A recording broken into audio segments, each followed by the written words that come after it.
电子秤按钮无作用。收到同城粉丝的一个电子秤，故障描述是按钮没有作用。我们开机看一下，已经开机。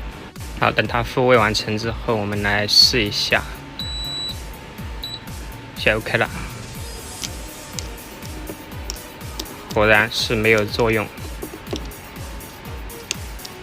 哎，是所有的钮都没有作用啊。这种情况一般就不是单个按钮的问题。好，接下来我们关机，打开看一下，螺丝全部打掉。好的，已经打开，这就是按钮板的排线，没有脱，没有掉啊。直接测量按钮操作上有没有电压，有的没问题。拔掉排线，看一下这一针位上边有氧化层，大部分可能接触不良。接下来我们给它洗一下，清洗之后插上故障依旧啊。接着我们开机，人为模拟按钮短接这个插座脚，看一下。好，这个是有作用的，1、2，没问题。证明故障出现在这一边，经常是按钮排线多处开路造成。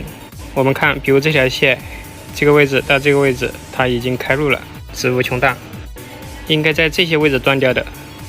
测量这边，它是导通的，然后测这一段它就不通了。还有我们看这些也都是开路的。接着我们把这个滤油刮开，大家可以看到这个导裂层是好的，这儿可以看到白白的，然后这边导裂层掉的，看到是透明的。